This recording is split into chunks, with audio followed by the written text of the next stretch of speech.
Well, you might like to keep your Bibles open, please, to that passage in Mark, because we'll be looking at that together. It's true that God is patient, and God is compassionate, and God is loving, and God is kind, and God is merciful. And it's good that that's true, because we need God to be compassionate, loving, kind, merciful, gracious. So many of us will experience in our lives moments where we are needing that to be true, and yet the response from others around us is not that way. And we come to a passage in the Bible today where a man cries out to God for mercy, and yet it's the people around him who tell him to be quiet, who tell him to keep his words, his thoughts and his needs to himself. But God is patient, and God is compassionate, and God is merciful, and God is loving, and God is gracious. And the good news of this passage and the good news of today is that the God that you need is the God who wants you to know and feel that he is able to meet that need that you have. We come to Mark chapter 10 and the healing of blind Bartimaeus. But we need to understand that when we see where this fits in Mark's story of Jesus, in Mark's gospel, that this happens here is amazing. This happens where it does in Mark's story of Jesus' message, Jesus' life. It's incredible that this happens where it does. And I'll tell you why. So if you cast your eyes just a few verses up in Mark chapter 10, you see Jesus is focused.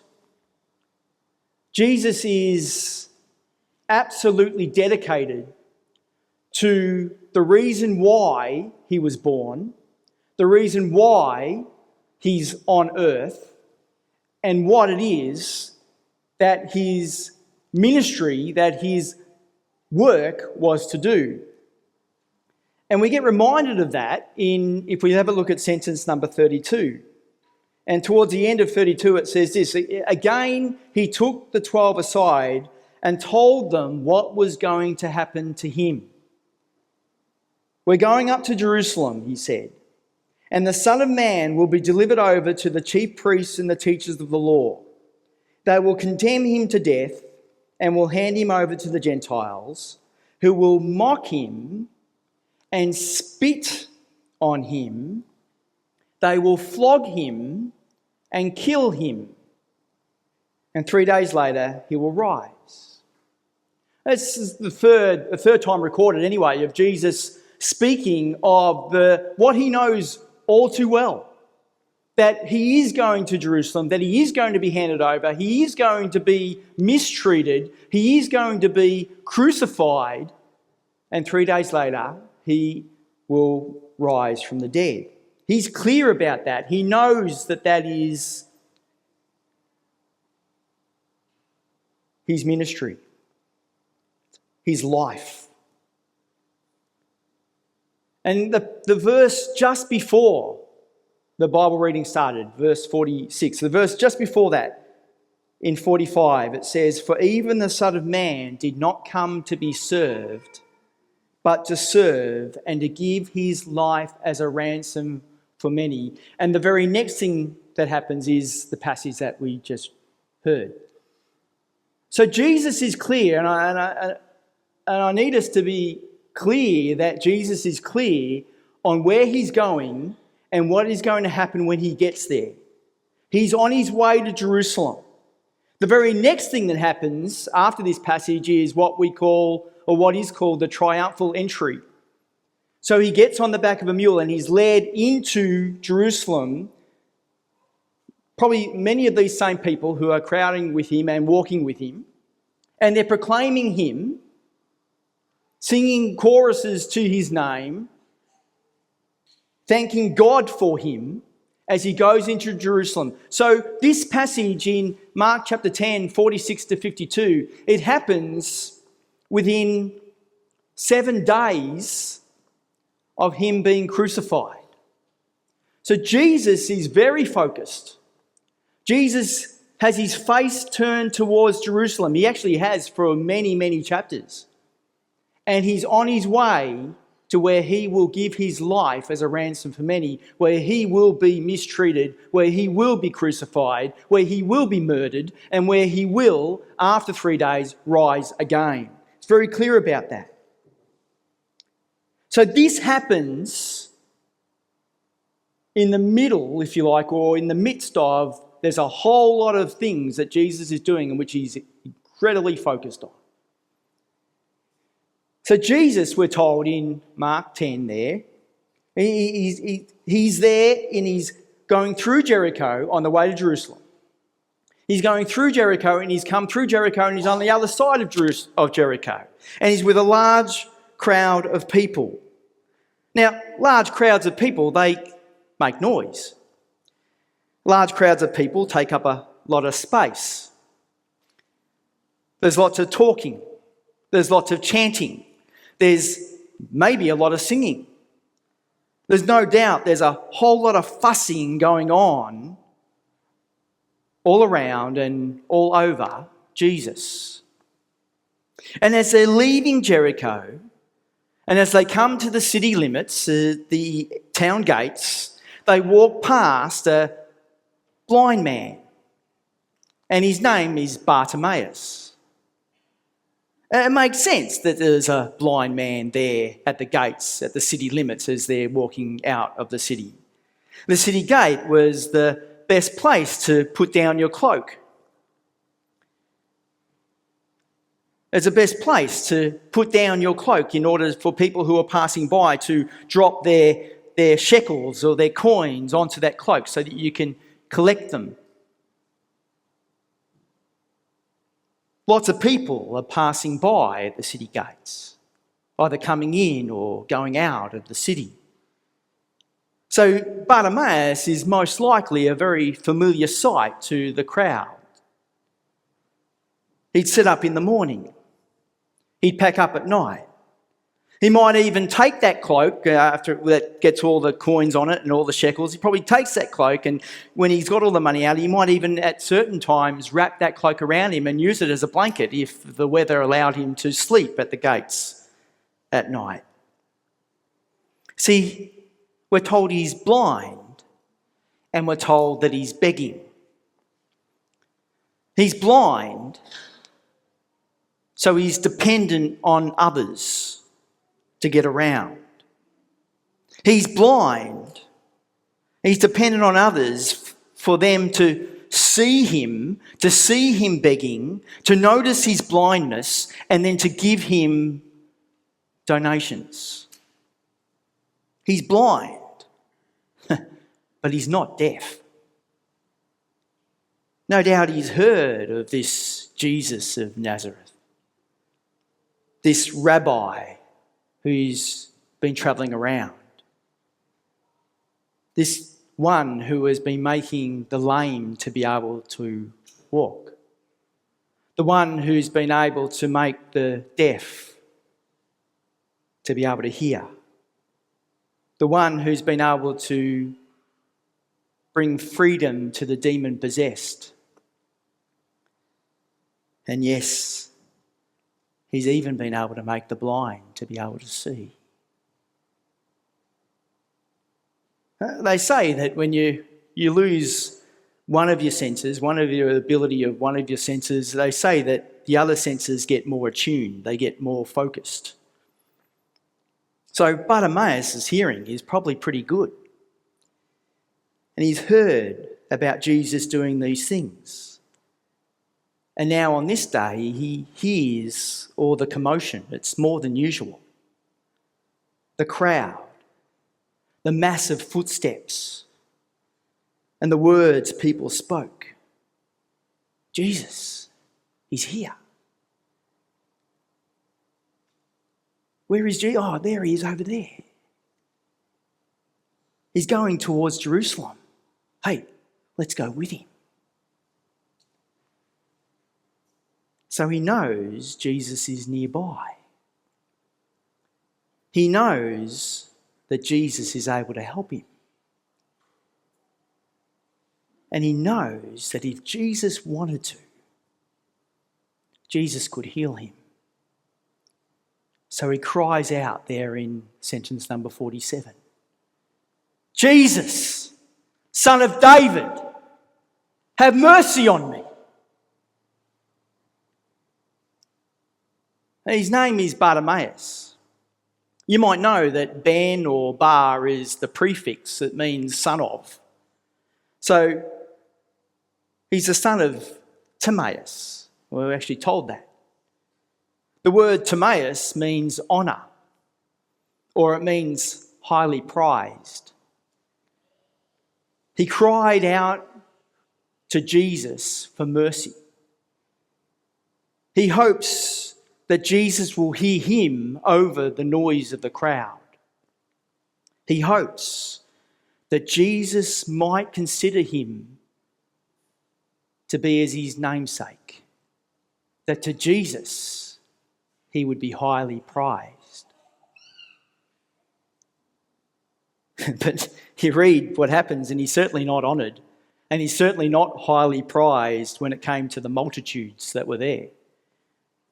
48 says that the noise of the crowd got louder because, well, what was already added to the loud gong that was going on was the added noise of people yelling at him to tell him to be quiet. No, Bartimaeus was not treated like his namesake by the crowds in sentence 48. So I wonder, did his heart begin to sink a bit? Would Jesus be just like the crowd?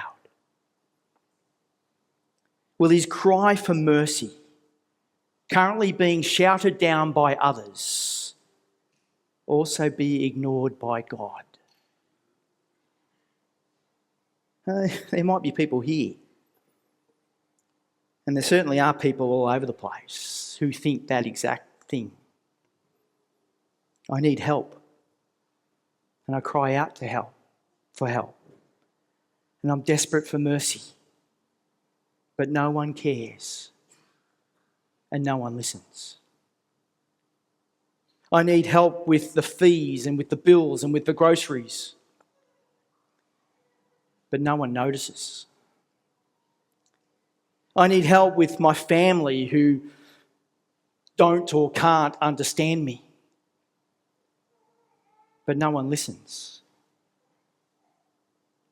I need help getting from A to B, but everyone's just too busy. I need help, and if no one I know listens to me, then maybe God won't listen either. Maybe God is too busy, and maybe God will ignore me as well. And by the way, and please hear this, the people following Jesus tells the person who really needs Jesus to be quiet. Right? The people who are following Jesus tells the person who really needs Jesus to be quiet. Think about that. Because they're upset at his interruption to their Jesus moment. Listen, at the Refuge, it is okay not to be okay. James said it at the start. It is okay not to be okay because we're all broken. And it's not just lost people who need the gospel. We all need the gospel, and we all need the gospel all the time. But I'll tell you, I'd rather be at a church with broken people who love God and need God than with religious people who dislike broken people. Could people cry out for Jesus here? Or might they be afraid that they might be told to be quiet? Shh. Hey. Your need for Jesus' mercy is interrupting my worship time. Could that happen here? This guy is blind, but he's not deaf. They're telling him to shut up, but I love this guy. Look at 48. Many rebuked him and told him to be quiet, but he shouted all the more, "Son of David, have mercy on me." What will Jesus do? Will Jesus ignore him? Jesus, who's focused on getting to Jerusalem. Jesus, who's on his way to give his life as a ransom for many. Jesus, who knows he's only got about 7 days before all this takes place, would excuse him for having other things on his mind at this time. But look at what God does with those who cry out to him for mercy. 49 says, Jesus stopped. Jesus stopped. All of a sudden, the sound of the footsteps stop as the leader of the crowd, and thus the crowd itself, just stops in its tracks. Jesus stopped. Jesus saw. Jesus cared. Jesus loved. Jesus was merciful. And then Jesus spoke. Call him. Get him. Come here. And notice what Jesus does. You notice what he says? He shifts the focus of those who were at that time following him. You see that? Not only did Jesus stop, Jesus made his followers stop.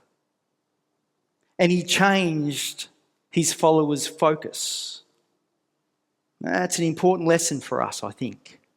So their focus was now on Bartimaeus. And they call him. He's calling you, come. And notice the little detail Mark gives us here in sentence 50. Throwing his cloak aside. What does Mark tell us that little bit of a detail? Throwing his cloak aside. The cloak that was used for begging. The cloak that was his means of security. He threw it away. It's now gone because he knew that he didn't need it anymore. Because Jesus did not ignore him. Because Jesus did not just pass by. Because Jesus was not too busy for him. So he jumped to his feet. Remember, he's blind. He's not deaf. He's blind. He's not lame. He jumped to his feet and he approached Jesus. Jesus has all these things that he's focused on, and yet he stops. Jesus has people all around him, and yet he chooses to focus on the one who asks for mercy.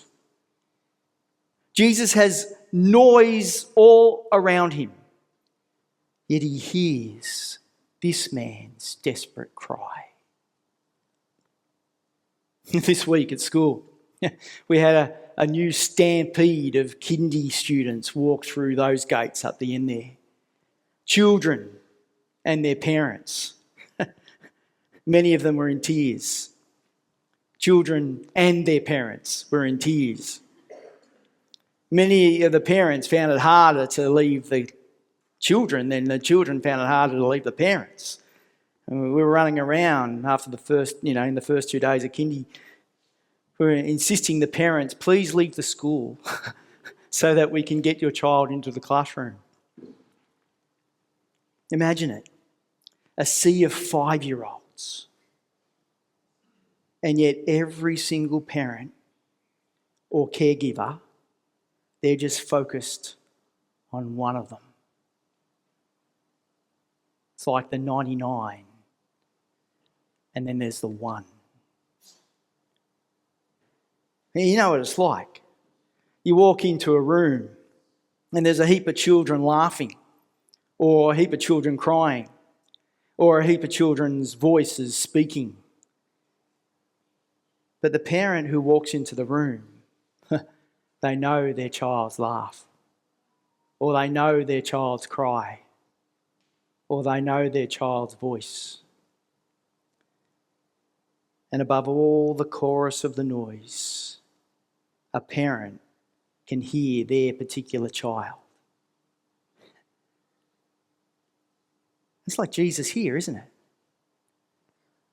It's like God with us. Billions of voices, and yet he knows yours. Millions and millions of names, and yet he knows yours.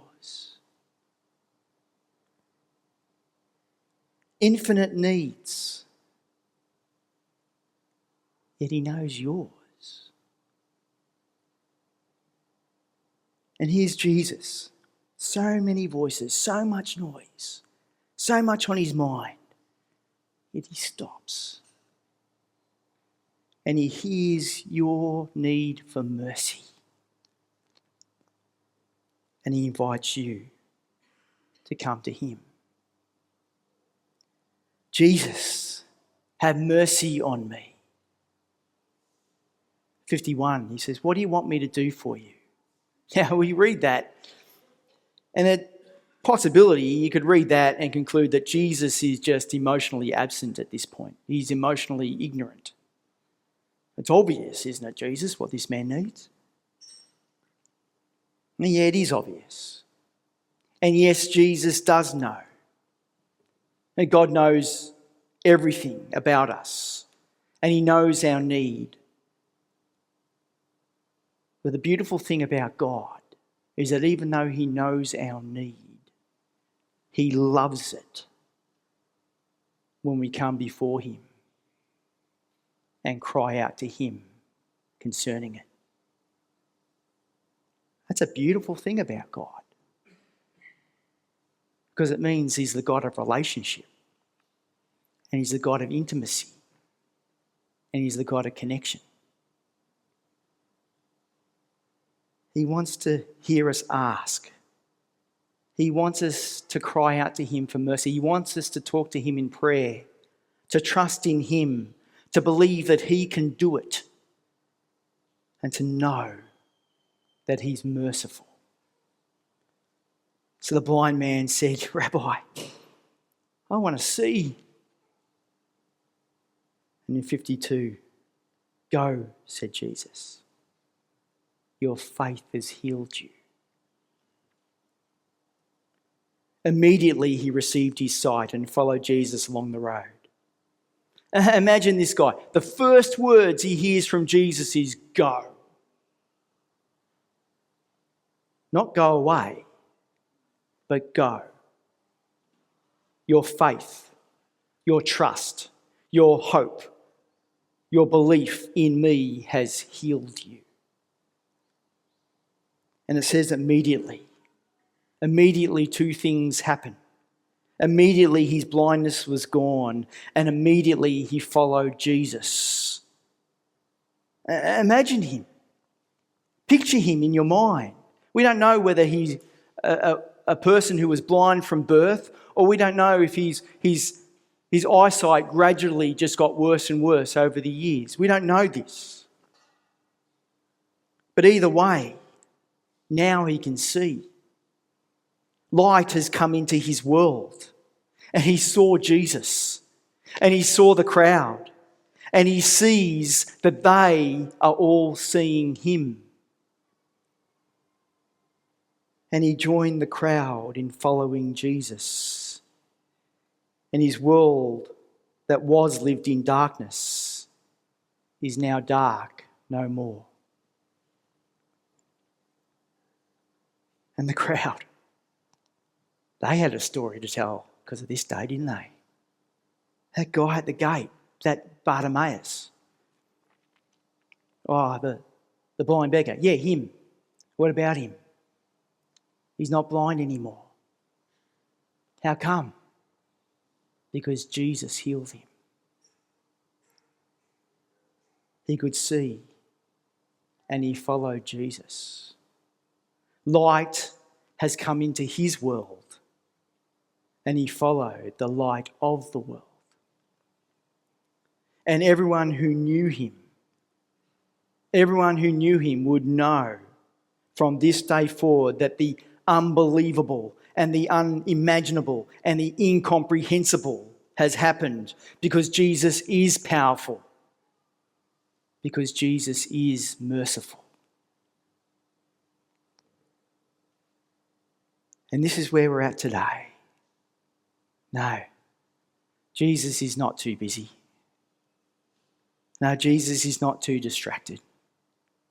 No, you and your need for mercy are not too inconvenient for God.